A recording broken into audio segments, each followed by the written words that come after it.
ప్రభు అయిన యేసుక్రీస్తు నామములో మీ అందరికీ నా హృదయపూర్వకమైన వందనాలు. ఈ దినమంతా ప్రభు మీకు తోడై ఉండి కాపాడును గాక. పరిశుద్ధ గ్రంథంలో నుండి 116వ కీర్తన 3వ చరణమును నేను చదువుతూ ఉన్నాను. జాగ్రత్తగా మీ బైబిల్ తెరచి మీరు గమనించి చూడండి.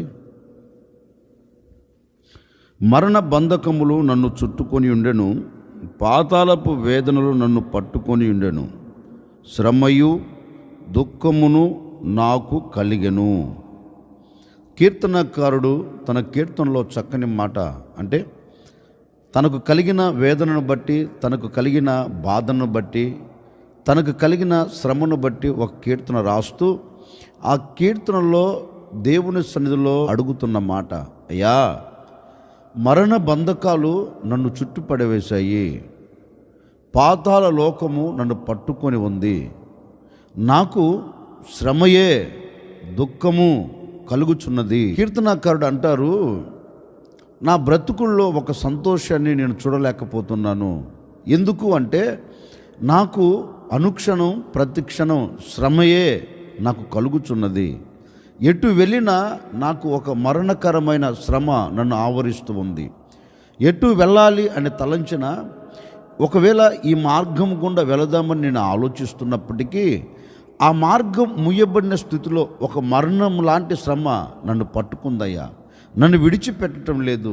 సరే, ఈ మార్గం గుండా వెళదామని ఈ మార్గం గుండా వెళుతూ ఉంటే ఈ ప్రక్క పాతాళము లాంటి శ్రమ, ఒక ప్రక్కేమో మరణము లాంటి దుఃఖము నన్ను ఆవరించింది, మరొక ప్రక్కేమో పాతాళము లాంటి శ్రమ నన్ను పట్టుకుంది. ఈ శ్రమల మధ్యలో నేను బయటికి రాలేక, ఈ శ్రమల మధ్యలో నేను విడిపించబడలేక, ఈ శ్రమల మధ్యలోంచి నేను సంతోషాన్ని చూడలేక నలపబడుతున్నానయ్యా, గనుక ఒక్కసారి నన్ను జ్ఞాపకం చేసుకో అని దేవుని సన్నిధిలో ప్రార్థన చేస్తూ దేవుని సన్నిధిలో వాడిన మాట అండి. ఏమంటున్నాడంటే, నాకు శ్రమ దుఃఖము నాకు కలుగుచున్నదయ్యా. ఎందుకు నాకు శ్రమ దుఃఖం కలుగుచున్నదంటే, మరణము అనే శ్రమ నా ఎదుట నిలబడింది, పాతాళము అనే శ్రమ నా ఎదుట నిలబడింది, అందుకే నా హృదయంలో సంతోషము లేకుండా పోయింది అంటాడు కీర్తనకారుడు. నిజమే, ఒకవేళ నిన్నటి వరకు మన వైపు లేకపోతే మన చుట్టూ ఏ మరణము లాంటి శ్రమ నిన్ను పట్టుకుందో, ఏ పాతాళము లాంటి దుఃఖం నిన్ను వేధిస్తుందో, ఏ మరణము లాంటి శ్రమలన్నీ నీ చుట్టుముట్టి ఒకవేళ నేను నవ్వులపాలు చేస్తూ వచ్చాయో, దాని వలన నీ హృదయం అంతా దుఃఖముతో నింపబడి ఉందేమో నాకు తెలియదండి. ఆ శ్రమ వలన నీ కుటుంబం అంతా కొట్టబడుతుందో నాకు తెలియదండి. ఆ శ్రమ వలన నీ కుటుంబం అంతా నెట్టబడుతుందో నాకు తెలియదండి. శ్రమ కలిగినందువలన ఒకవేళ నీవు కృంగిపోతున్నావేమో, శ్రమ కలిగినందువలన నీవు కృంగిపోయి కృషించిపోతున్నావేమో నాకు తెలియదండి. ఇదిగో ఈ ఉదయకాల సమయంలో నా ప్రభు చెప్పకనే చెప్తున్నారు, ఒకవేళ నీకు శ్రమ కలిగి నువ్వు దుఃఖముతో వేసావు నాకు తెలియదు. ఓ సేవకుడిగా మనసారా ఈ ఉదయకాల సమయంలో నేను కోరుకుంటున్నానండి, నా ప్రభు నీ శ్రమ దినమును తీసివేసి నీ దుఃఖానికి ముగింపును కలగచేసి నీ హృదయంలో సంతోషాన్ని నిలబెట్టునుగాక. మరణము లాంటి శ్రమల మధ్యలో నుండి నా దేవుడిని లేవనెత్తునుగాక. పాతాళం లాంటి శ్రమల పట్టుకొని ఉండగా వాటి మధ్యలో నుండి నా ప్రభు మిమ్మల్ని విడిపించునుగాక. శ్రమ అనున్నది నీ ముంగిట నిలబడకుండా నా దేవుడు తీసివేసి నీ హృదయమునకు ఆనందము దయచేయునుగాక. కీర్తనకారుడు అంటారండి, శ్రమయు దుఃఖము నాకు కలుగుచున్నది. ఓకే, ఈ శ్రమల మధ్యలో నుండి ఒక వ్యక్తి విడుదల పొంది సంతోషాన్ని చూడాలి అంటే ఆ వ్యక్తి ఏం చేయాలి? ఈ శ్రమ ఎప్పుడు మనకు దూరం అయిపోతుంది? పరిశుద్ధ గ్రంథంలో వచ్చిన మాట నేను మీతో చెప్తాను, జాగ్రత్తగా వినండి. దావీదు శత్రువుల చేత తరమబడుతున్న ఆ దినాలండి. దావీదు శత్రువుల చేతికి చిక్కబడిపోయాడు, శత్రువుల చేత బంధించబడ్డాడు. ఆఖరికి ఏ స్థితిలోనికి దావీదు వెళ్ళారు అంటే, ఇక మరి కొన్ని గంటల వ్యవధిలో తన ప్రాణము తనను విడిచిపెట్టి వెళ్ళిపోతుందండి. ఎందుకంటే పట్టుకున్నది శత్రువులు అతన్ని చంపేస్తారు, పట్టుకున్న శత్రువులు అతన్ని బ్రతకనివ్వరు. దావీదుకు అర్థమైపోయిందండి, నేను తప్పించబడాలంటే ఇక వేరొక మార్గం నాకు లేదు. నేను విడుదల పొందాలంటే వేరొక మార్గం నాకు లేదు గనుక నా దేవుడే నాకు ఆశ్రయుడు గనుక, నా దేవుడే నా కోట గనుక, నా దేవుడే నాకు దిక్కు గనుక నేను ఆయనను అడుగుతాను, నేను ఆయన పాదాలను పట్టుకుంటాను, నేను ఆయన గోజారుతాను అని శత్రువుల చేతిలో నిలబడినప్పుడు కూడా ఒక చిన్న ప్రార్థన చేస్తున్నాడు దేవుని సన్నిధిలో. బాబు, శత్రువులు నన్ను పట్టేశారు, శత్రువులు నన్ను ముట్టేశారు, శత్రువులు నన్ను పట్టుకొని ఉన్నారు, ఇక నా ప్రాణమును తీయాలని కంకణము కట్టుకున్నారు గనుక ఈ ప్రాణ అపాయముల నుంచి నాకు కలిగిన ఈ శ్రమ దినమున నీవు నన్ను తప్పించు, ఈ శ్రమల మధ్య నుంచి నాకు విడుదల కలగచేయి. ఈ మరణం అనే శ్రమ నా ఎదుట నిలబడకూడదు, పాతాళం అనే శ్రమ నా ఎదుట నిలబడకూడదు గనుక నేను తప్పించబడినట్లుగాను, నేను విడుదల పొందినట్లుగాను సజీవులు కలిగిన దేశంలో నేను నిలబడి నిన్ను స్తుతించేటట్లుగా ఒక అద్భుతమైన కార్యము జరిగించు అని ఈ దావీదు దేవుని సన్నిధిలో ప్రార్థన చేస్తున్నాడని. అతను కూడా ఎలా ప్రార్థన చేస్తున్నాడు అంటే, ఒక పిచ్చివాడిలా తన చర్యను మార్చుకొని ఆకాశం వైపు తన ముఖాన్ని ఎత్తి తన నోటిలో నుండి ఉమ్మి ఊస్తూ ఆ ఉమ్మిని తన ముఖం మీద పడేటట్లుగా చేసుకొని అతని గడ్డం మీదగా కారిపోతుందండి.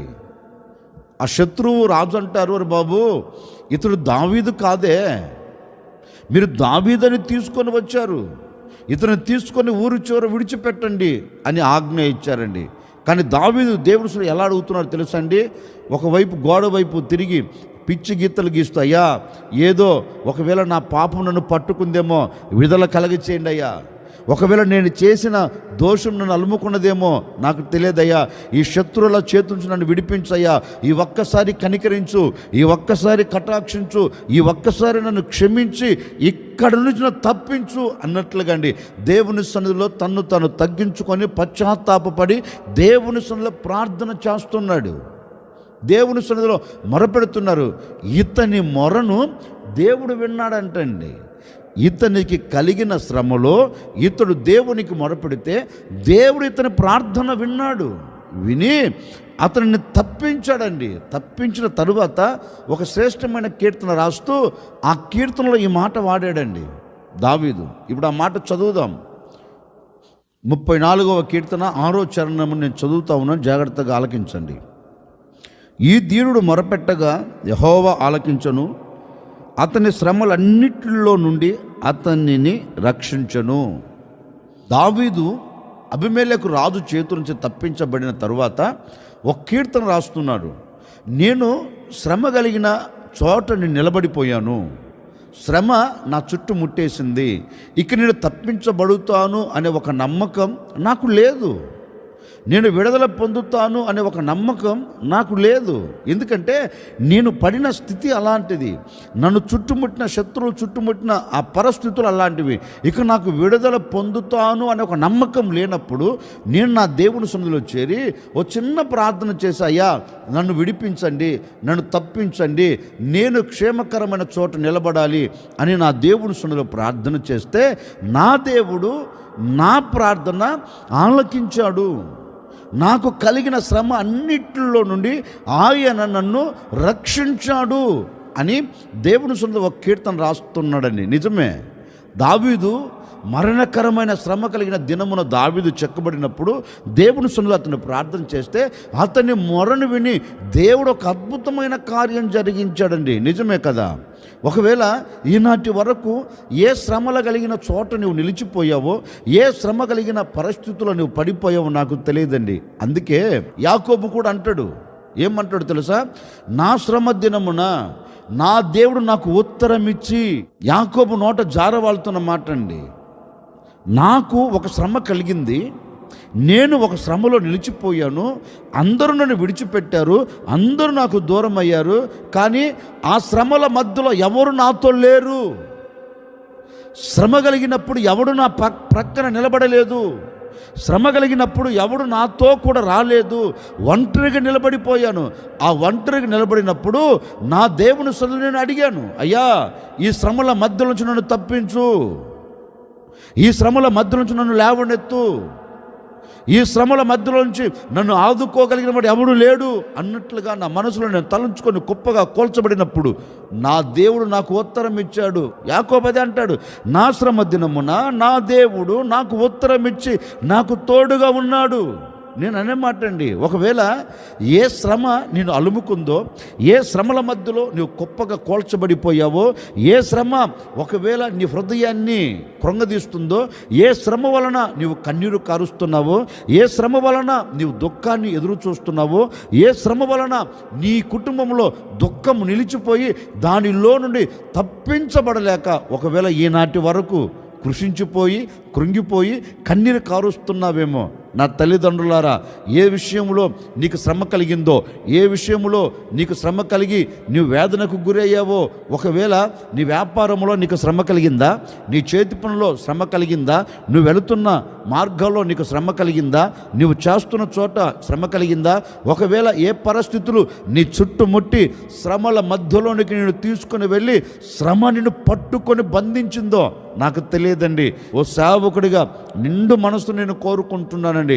ఆనాడు దావీదు దేవుని సన్నిధిలోనికి వెళ్ళి చిన్న ప్రార్థన చేస్తే, దావీదు దేవుని సన్నిధిలో మొరపెడితే అతని మొరను ఆలకించి అతనికి కలిగిన శ్రమలో నుంచి తప్పించిన దేవుడు నిశ్చయముగా ఈ దినమున ఏ శ్రమ నీకు కలిగినా, ఏ ఆటంకాలు నీకు కలిగినా, ఈ దినం ఈ ఉదయకాల సమయమున నీవు ప్రార్థన చేయగలిగితే నిశ్చయముగా ఈ దినం ఏ శ్రమ నీ ఎదుట నిలబడకుండా నా దేవుడు దాన్ని తీసివేయబోతూ ఉన్నాడు.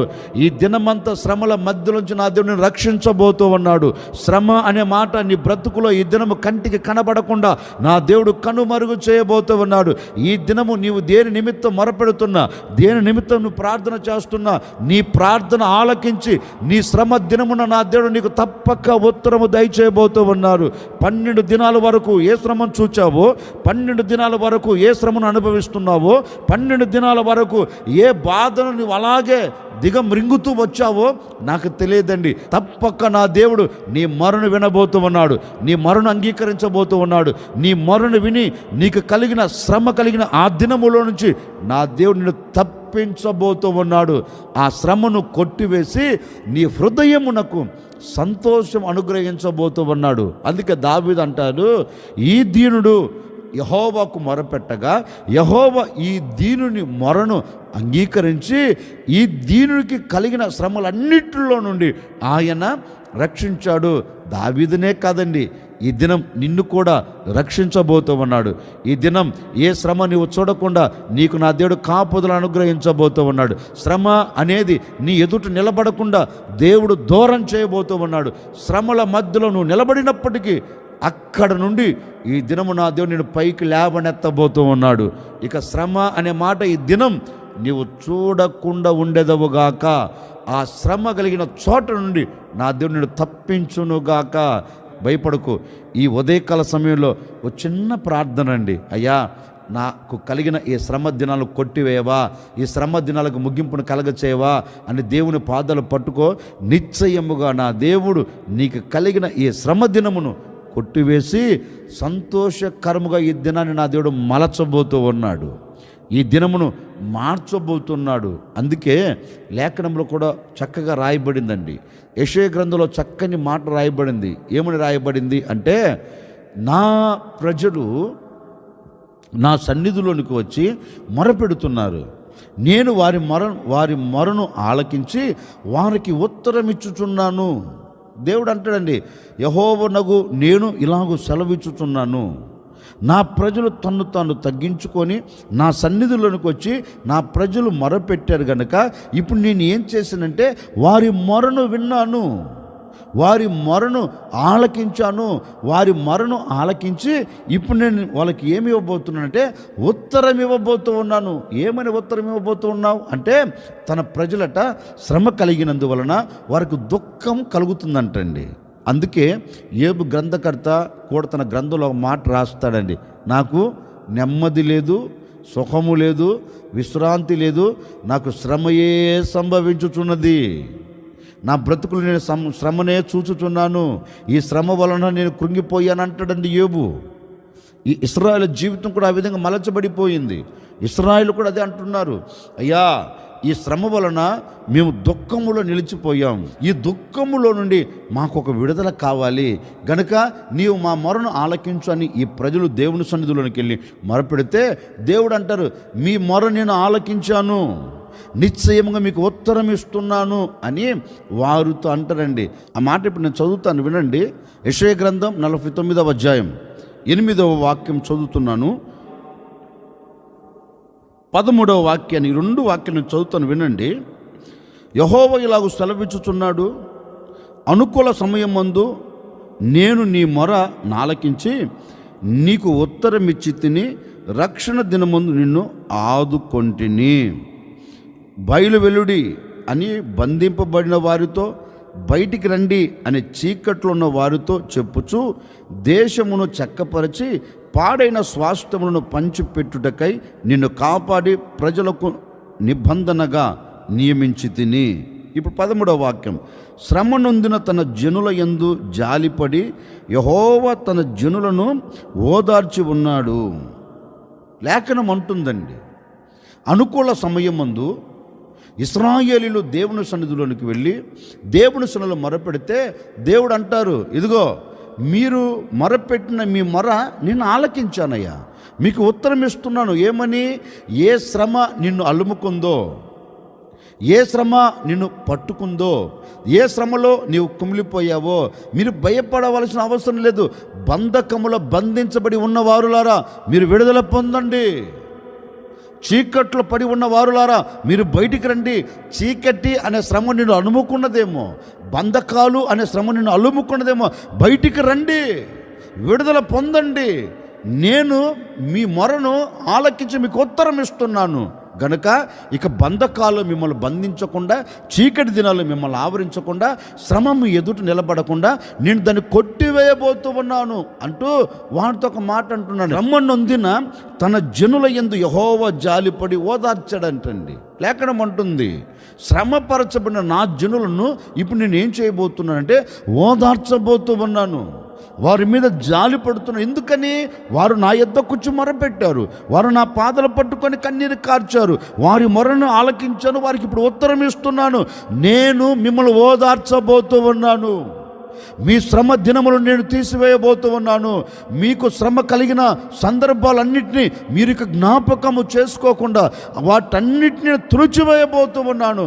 ఇక శ్రమ అనే మాట నీ బ్రతుకులో లేకుండా నీ దేవుడనైన నేను నీ మీద జాలిపడి నేను తప్పక ఓదార్చబోతూ ఉన్నాను అని ఇశ్రాయేలు ఎడల జాలిపడి వాళ్ళని ఓదార్చి వారి శ్రమ దినమును కొట్టివేసి వారికి సంతోషం అనుగ్రహించి ఆనందకరంగా నిలబెట్టినట్లుగాను ఈ 13వ తేదీ ఓ సేవకుడిగా నేను కూడా మనసారా కోరుకుంటున్నానండి. ఒకవేళ ఏ శ్రమ నీకు కలిగిందో ఇశ్రాయేలు దేవుని సన్నిధిలోనికి వెళ్ళి మొరపెట్టి మా కన్నీళ్లు తుడిచివేయ్యా, మమ్మల్ని ఓదార్చయ్యా, ఈ శ్రమ దినాలు మా ముంగిటి నిలబడకూడదు అని దేవుని అడిగినట్టుగా నీవు ఈ దినమున దేవుని అడగగలిగితేనండి నిశ్చయముగా నా దేవుడు నీ మొరను ఆలకించబోతూ ఉన్నాడు, నీకు ఉత్తరాన్ని పంపబోతూ ఉన్నాడు, నీకు సమాధానమును పంపబోతూ ఉన్నాడు. ఎలాంటి సమాధానమో తెలుసా? ఈ దినము శ్రమ నీవు చూడకుండా ఆనందము చూడగలిగిన ఉత్తరమును నీవు అనుభవించబోతూ ఉన్నావు. నా దేవుని యొద్ద అలాంటి సమాధానం నీ యొద్దకు దిగి రాగబోతుంది. నువ్వు ఎక్కడ అడుగు పెట్టినా శ్రమ దినములను కొట్టివేయబోతూ ఉన్నాడు, శ్రమ దినమును తీసివేయబోతూ ఉన్నాడు. శ్రమ అనే మాట నీ బ్రతుకుల్లో కంటికి కనబడకుండా నా దేవుడు దూరపరచబోతూ ఉన్నాడు. కారణం నీ మొరను విని నీ మీద జాలి పడుతున్నాడు. నీ మీద జాలిపడి నీ శ్రమ దినాలను కొట్టివేసి నిన్ను ఓదార్చి నీ హృదయమునకు ఆనందమును కలగచేయబోతూ ఉన్నాడు. అందుకే కీర్తనకారుడు చెప్పకనే చెబుతున్నాడు, నాకు శ్రమయు దుఃఖము కలుగుచున్నది. ఎందుకని? శ్రమ వలన దుఃఖం వచ్చింది. ఇప్పుడు ఆ దుఃఖం నుంచి ఓదార్చేవాడు ఎవడు లేడు. కానీ ప్రభువు చెప్తున్న మాట ఏంటో తెలుసా? నీకు ఏ శ్రమ కలిగినా ఆ శ్రమలో నుంచి వస్తున్న దుఃఖం నిన్ను విడిచిపెట్టి వెళ్ళిపోవాలంటే నీవు దేవుని యొద్దకు వచ్చి ఒక చిన్న ప్రార్థన, ఒక చిన్న మనవి చేస్తే తప్పక ఆయన నీ మనవిని విని, ఆయన నీ మొరను విని నీ దుఃఖమును తీసివేసి నీ శ్రమను కొట్టివేసి నీ హృదయమునకు సంతోషాన్ని కలగచేయబోతూ ఉన్నాడు. లేఖనం చెప్పకనే చెప్పినట్లుగా అండి, తన జనుల యందు యెహోవా జాలిపడి వారిని ఓదార్చినట్లుగా నీ శ్రమ దినమున నా దేవుడు జాలి పడునుగాక, జాలి పడిన వాడు నిన్ను ఓదార్చునుగాక, నిన్ను ఓదార్చిన వాడు నీ కన్నీటిని తుడిచివేయునుగాక. నీ కన్నీటిని తుడిచివేసిన దేవుడు నీ హృదయమునకు ఆనందం కలగచేయునుగాక, నీ హృదయమునకు ఆనందమును అనుగ్రహించునుగాక. ఈ దినమంతా నీ హృదయం తెప్పరిల్లబడినట్లుగాను, నీ హృదయం ఆనందకరంగా గంతులు వేయినట్లుగాను, నీ హృదయం ఉల్లసించున్నట్లుగాను, నీ హృదయం ఆనంద సంతోష గానములతో పరవశించున్నట్లుగాను నిశ్చయముగా నా దేవుడు నీ మీద జాలిపడి నీ శ్రమ దినమును కొట్టివేసి నిన్ను ఓదార్చి ఈ అనుభవంలోనికి నా ప్రభు నిన్ను తీసుకొని వచ్చునుగాక. ఓ సేవకుడిగా మనసారా నేను కోరుకుంటున్నానండి, ఈ దినమంతా నా దేవుడు నీ శ్రమ దినములోంచి నేను తప్పించునుగాక. ఈ శ్రమ కలిగిన ఈ దినములో నీకు ఓదార్పును కలగచేయునుగాక, శ్రమను తీసివేసి నీ హృదయమునకు ఆనందమును దయచేయునుగాక. ఈ దినమంతా నా దేవుడు నీ శ్రమకు ముగింపును కలగచేసి ఈ దినమంతా నీవు సంతోషకరంగా సాగి వెళ్ళినట్లుగా ఒక అద్భుతమైన కార్యమును జరిగించునుగాక. అందుకే కీర్తనకారుడు అంటారు, అయ్యా శ్రమయు దుఃఖము నాకు కలుగుచున్నది.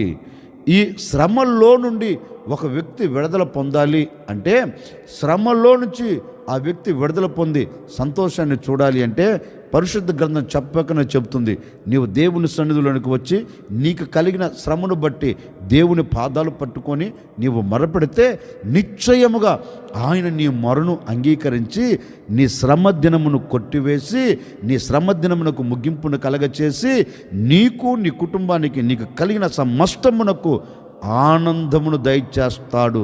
ముగిస్తున్నాను, ఈ మాట నేను మీతో చెప్తున్నాను. ఈ దినమంతా నా ప్రభు నీకు ఆనందాన్ని దయచేయునుగాక. ఈ దినము ప్రారంభం మొదలుకొని ఈ దినాన్ని ముగించేంత వరకు నా ప్రభు నీ కుటుంబానికి నెమ్మదిని, సంతోషమును, సమాధానమును అనుగ్రహించి ఈ దినమంతా మిమ్మల్ని ఆశీర్వదించునుగాక.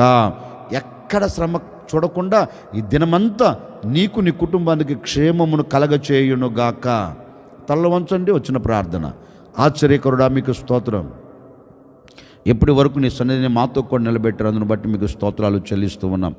నీవెంతైనా సర్వశక్తి కలిగిన దేవుడవు అయ్యా. నిజమే, శ్రమ దుఃఖము మాకు కలుగుచున్నది. మేము ఈ శ్రమల మధ్యలోంచి తప్పించబడి సంతోషాన్ని చూడాలి అంటే మీ లేఖనము సెలవిచ్చినట్లుగా దావీదు మీ సన్నిధిలోనికి వచ్చి మొరపెట్టి శ్రమ కలిగిన దినములో అతడు తప్పించబడి సంతోషాన్ని చూచినట్లుగా ఈ దినమంతా మీ బిడ్డలు కలిగిన శ్రమలోంచి విడుదల కలిగి చేయండి. ఈ దినమంతా మీ బిడ్డల సంతోషములు అనుభవించుదురుగాక. ఈ బిడ్డలు ఏదైతే ప్రార్థన చేసుకుని అడుగు బయట పెడుతున్నారో వారి మొరను మీరు విని వారి శ్రమ దినములను కొట్టివేసి వారికి క్షేమమును అనుగ్రహించి సాక్షిగా నిలుపుకోమని ఈ దినమంతా నాయన ప్రతి కుటుంబానికి ఈ మాటలు వింటున్న ప్రతి ఒక్కరికి మీరు తోడై ఉండి శ్రమ దినమును కొట్టివేసి ఓదార్పును అనుగ్రహించి సంతోషంతో ప్రతి కుటుంబాన్ని నింపి సాక్షిగా నిలుపుకోమని యేసు నామములు అడిగి వేడుకొనుచున్నాము తండ్రి, ఆమెన్. ఈ దినమంతా మీకు కలిగిన శ్రమను నా దేవుడు కొట్టివేసి ఈ దినమంతా మీకు ఆనందమును, సంతోషమును నా దేవుడు అనుగ్రహించునుగాక.